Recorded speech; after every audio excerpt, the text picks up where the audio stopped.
So you keep running out of stamina and you don't know what to do. Don't worry, friend, I got you. Because today, I'll be telling you how to get a buttload of stamina, free and paid versions.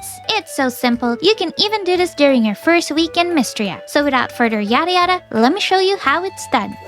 So you remember when I told you on this video that if you want to get rich during your first week in game, you just have to put your money on strawberry seeds or invest on a fishing rod and just keep fishing? Well, that's true for money making. Strawberries are not good for stamina. What I meant is you still have to plant a different crop only for stamina.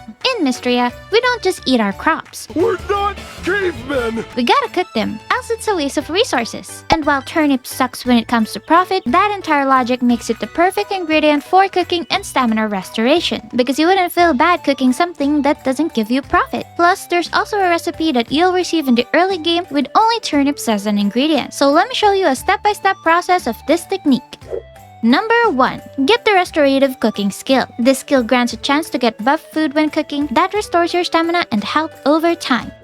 Number 2. Invest in 10 to 20 turnip seeds. Since you get a lot of money from strawberries and fishing, the cost of 20 turnip seeds are nothing. But you would need 10 to 20 seeds because in 10 crops, you only get 1 to 3 buff foods. So every 4 days, you only get up to 6 buff food at most if you decided to plant 20 seeds. It's really up to your daily consumptions. I personally like to consume normal dishes on non-mining days, like days when I just want to go fishing, and buff dishes only when I'm in the mines because I would need that buff during combat. But by the end of the 4-day cycle, since turnips grows every 4 days, I always end up with too much normal dishes, so I sell most of it for some return of investment instead.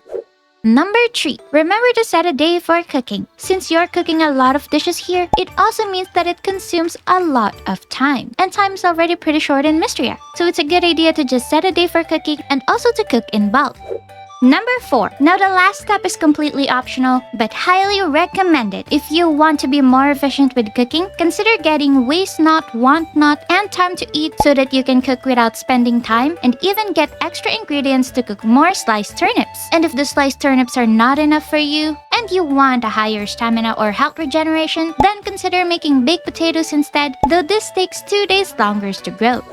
Now if you're really cheap and don't want to spend a single coin in stamina, here's another way without spending, but it does take a bit of time, since I don't know why you have to hold a button just to eat in this game. But anyways, you can gather water chestnuts at the narrows. This is the better source of stamina compared to berries or other forageables, even though they restore the same amount, simply because the water chestnut grows only in this map and they yield a lot compared to other forageables who are also quite scattered throughout Mistria. So it wouldn't be time efficient if you're depending on the other forageables. Another great thing to pair this with are also with waste not, want not, restorative cooking, and time to eat, and then make a bunch of trail mix. It's basically the same as the turnip and potato dishes, except that it restores less stamina, and I prefer the turnip and potato dishes better because I'm too lazy to forage all the time. Oh, and another way to get free stamina every day is by drinking the water at the Eastern Road when you've upgraded your pickaxe. But that's about it, folks. As always, let me know in the comments if you got any suggestions or guide requests, and don't forget to like and subscribe for more Fields of Mistria guides coming your way. Bye-bye!